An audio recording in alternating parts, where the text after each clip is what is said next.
De petit ja m'agradaven les idees boges i això d'estudiar matemàtiques va ser una idea molt boja, però m'apassionaven les idees, els models, l'abstracció. He estat una persona més abstracta que concreta i tots aquests elements encaixaven perfectament amb les matemàtiques. Les matemàtiques són capaces d'explicar qualsevol cosa que passa en el món des de dalt, mirant-ho des de fora, no des de dintre, no entenent les emocions de les persones, sinó mirant des de fora com funcionen. No entenent la química de la Terra, sinó entenent la seva òrbita. Les matemàtiques, de forma global, ens expliquen quasi tot com funciona en aquest món.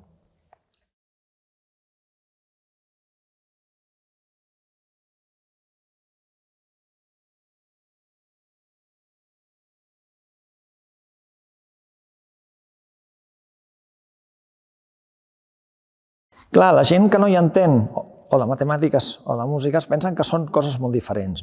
Hi ha una idea que la música és com molt creativa i les matemàtiques són fórmules molt difícils.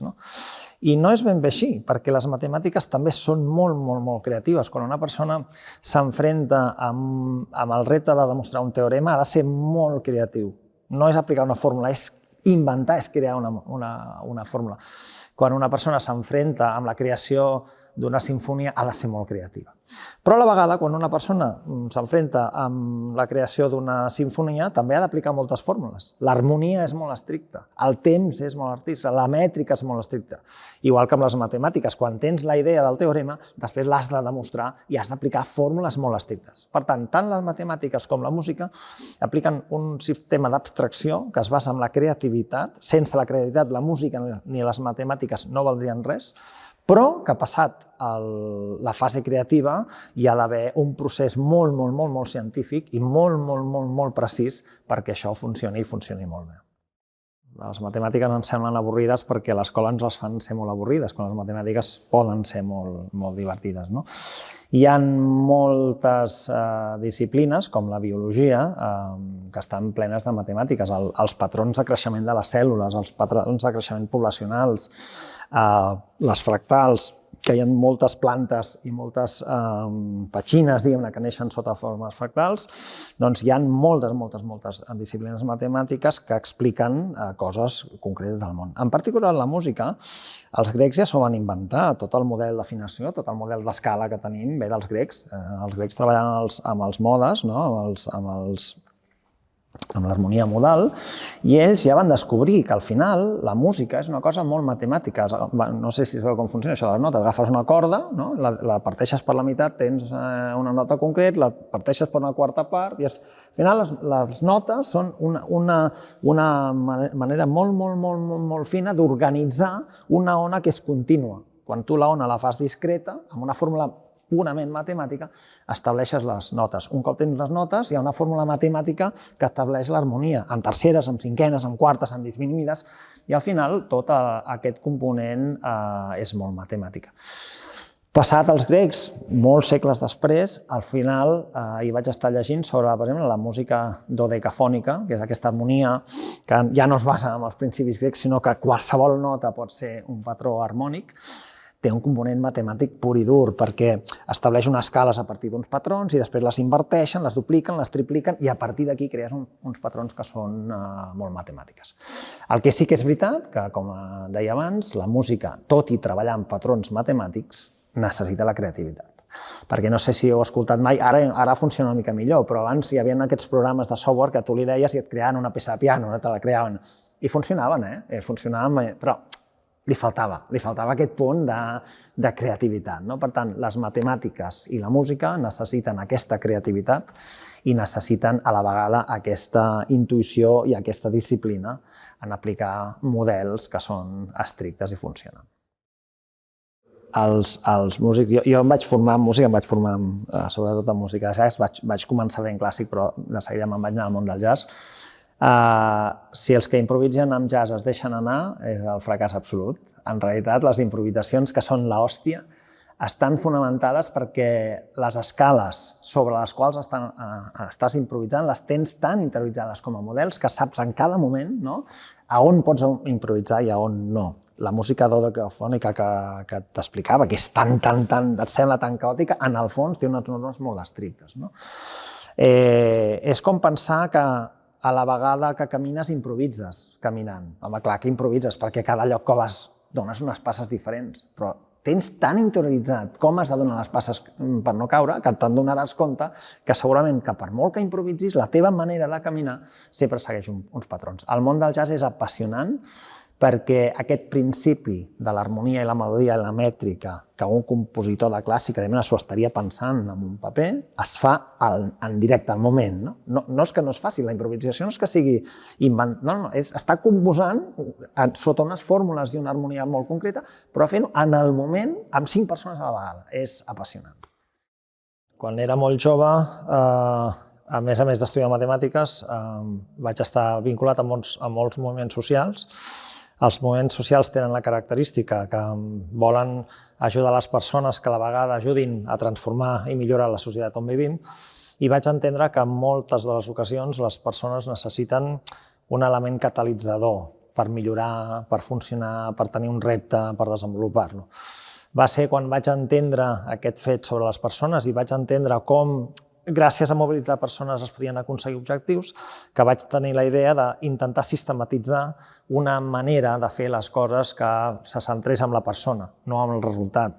Si apoderaves la persona, el resultat vindria sol. Si la persona està motivada, les coses avancen. Si la persona la fas participar, la fas opinar, la fas decidir, s'ho creu i s'implica. Si la persona és un element passiu, tot això no passa.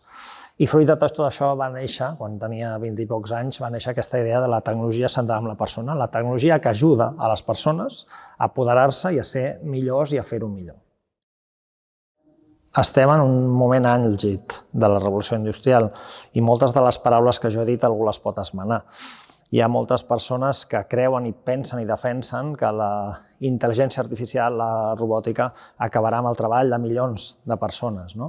Jo defenso al revés, que gràcies a aquesta quarta revolució industrial el que farem és evolucionar milions de persones cap a una feina millor, més interessant, més intel·lectual, més creativa. Penso que ja estem en un moment on la màquina i l'home estem convivint perfectament i on un, gràcies a l'altre, funciona millor. Això és sempre difícil, perquè quan és la màquina, la intel·ligència artificial, que la fem resoldre objectius, resol una part d'objectius, però no es resol els objectius difícils, que és assentar-los sobre les persones. Perquè els objectius s'assentin a les persones ho hem de fer nosaltres. Si la màquina ens ho fa bé, però nosaltres no ho aprenem a fer i no ens ho creiem i no ho consolidem.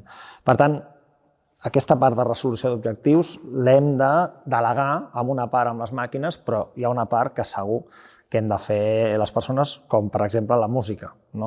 Posar la intel·ligència artificial a cantar està molt bé, però fins que no cantem nosaltres la cosa no neix, no flueix i no neix de dintre.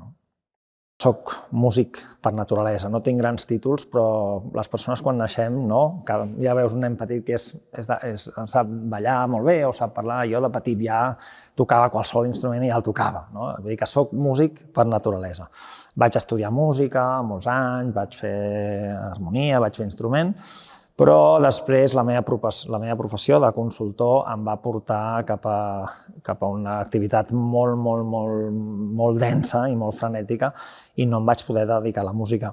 Va ser farà aproximadament, 7 o 8 anys, quan aquí a Caldes em van proposar de dirigir la Coral del Galderí i se'm va encendre el coquet i vaig pensar, home, tot això ja tinc ganes de fer-ho. Tenia la música oblidada i vaig tornar a recuperar. A partir d'aquí porto aquests 7 anys dinamitzant el món de les corals, dinamitzant musicals, dinamitzant recuperació de patrimoni, tot a través de la música i també aplicant aquests principis centrats en la persona. Hem intentat fer un model diferent de gestió del moviment musical i del moviment cultural, on és la persona que està al centre de la música, no les notes, no el ritme, no la tècnica, sinó la persona al centre de les notes, a partir del qual pot desenvolupar objectius, pot desenvolupar reptes, pot créixer com a persona. La música té un avantatge que és que ens arriba a l'ànima. I aquest fet de voler apoderar les persones per desenvolupar-los cap a uns objectius, hi ha una primera part que és molt intrínseca, és fer un clic, un canvi a la persona, i aquest clic es produeix quasi només, per una via emocional. Quan intentes incidir en la persona des del punt de vista racional, la persona ho entén, et diu que sí, però no s'atreveix, no és el seu moment.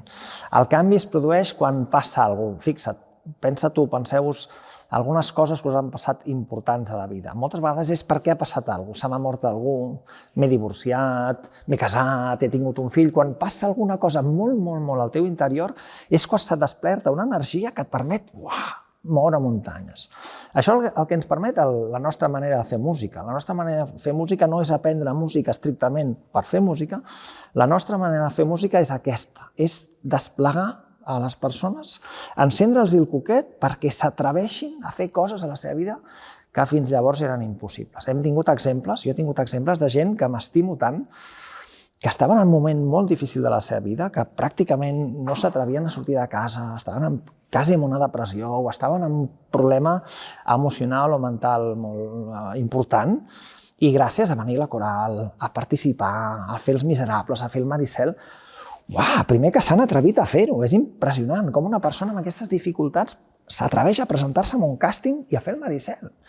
Però després tot el procés que segueix la persona per sortir, per lluitar contra les seves mancances, contra els seus prejudicis, atrevir-se, és un procés tan vital i tan emocionant, i això la música, evidentment, ens acompanya. És l'excusa per fer que totes aquestes coses neixin. A part, òbviament, de fer música ja és molt bonic. A part de fer música, totes aquestes coses passen i neixen, no? Va ser el primer any quan vam fer el viatge del Prim.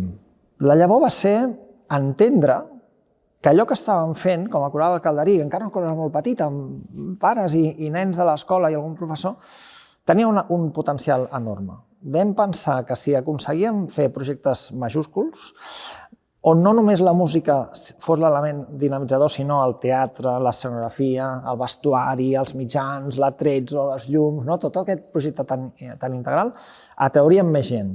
Atrauríem gent jove, que és un gran repte de les corals, que moltes corals estan envellint. Atrauríem més públic, ho faríem gran. I vam tenir la percepció que, a més, el fet d'afegir-hi el component solidari, a més d'ajudar la persona, ajudaríem a la comunitat.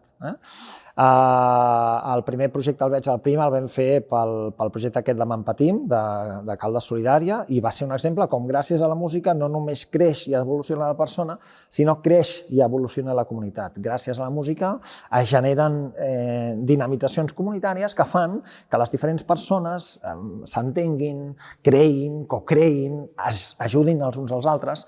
I aquestes van ser les motivacions. A partir d'aquí, els primers no ens van sortir molt bé, els vam anar millorant, i l'últim musical que vam fer, que va ser el Maricel, va ser ja amb un nivell quasi professional. Ara estem fent els Miserables i encara, la veritat, encara ens està funcionant molt millor perquè ja n'hem après una mica, no? Doncs això, la motivació fou com, gràcies a aquesta disciplina tan integral com un musical, desenvolupàvem la persona, a la vegada que desenvolupàvem la comunitat, a la vegada que podíem fer-ho més gran. Hi ha indiscutiblement un objectiu de desenvolupament personal. Les persones, com us he explicat, les persones que venen i participen dels Miserables passen d'un procés vital espectacular, que és difícil de trobar en altres llocs. A la feina moltes vegades no et deixen desenvolupar-te de la manera com et desenvolupes aquí. Passes per un projecte de desenvolupament comunitari, no només és la persona, és la comunitat, els veïns de Caldes, els veïns del voltant, els Miserables, a més ja els estem fent amb altres corals de tot Catalunya, per tant també és crear sinergies. Hi ha un objectiu solidari, perquè tots els fons que es fan van a parar a una entitat. Aquest any els Miserables anirem a parar a una entitat d'infància per treballar amb els nanos. I per últim hi ha també un objectiu una mica marca personal meva, que és un objectiu d'innovació. També està bé innovar, també està bé innovar la cultura. I no està bé que moltes vegades la gent del sector de la cultura critiquem molt, que si l'administració, que si les subvencions, que no sé què. I ens costa a vegades innovar, trobar maneres diferents de fer les coses, trobar nous gèneres, nous formats, noves maneres de dinamitzar les persones. Doncs aquests objectius, aquests projectes també tenen l'objectiu d'innovació, i aquest objectiu d'innovació és el que està consolidant la marca Vocàlic, que pretén ser un projecte que transcendeixi el que estem fent aquí amb les corals de Caldes, amb un moviment a tot Catalunya que pugui aglutinar moltes corals que vulguin innovar i que vulguin apuntar-se a aquesta manera de fer les coses. Penso que el futur de la humanitat passa indiscutiblement per la felicitat de les persones. indiscutiblement. Aquesta qüestió que parlàvem abans de la transformació digital, de la quarta revolució, ens podríem pensar que la tecnologia fos un element opressor de les persones. Això no tindria cap sentit, ni tota la gent que diu que les multinacionals ens volen matxacar i tal. Les multinacionals volen guanyar diners, segurament, i si les persones són felices i volem gastar diners, en guanyaran més que no que les persones estiguem oprimides i recloses a casa nostra. Jo penso que des de totes aquestes facetes humanes dels desenvolupaments, el futur de la humanitat passa per cada cop més aconseguir que més persones al món siguin felices. Encara vivim en un món amb unes bretxes increïbles. Estic treballant amb gent de Nigèria, estic treballant amb gent de Venezuela, amb gent de Perú, i no us podeu imaginar en quin moment viuen encara algunes persones d'aquests països. Fa com 100, 200 anys aquí, amb persones que encara no poden menjar cada dia. Persones que estan treballant a canvi de treballar tot un dia per un plat d'arròs. Jo crec que el futur de la humanitat passa indiscutiblement perquè cada cop més les persones tinguem un benestar i una facilitat més gran. En particular, i a molt petita escala, Vocàlic vol incidir en això. No es tracta de fer un musical, no es tracta de ser el millor solista, no es tracta d'afinar perfectament. Això ja ho faran els músics professionals i ho han de fer molt bé. Es tracta que gràcies a aquests projectes les persones siguin una mica més felices del que ho són. I aquest és el secret.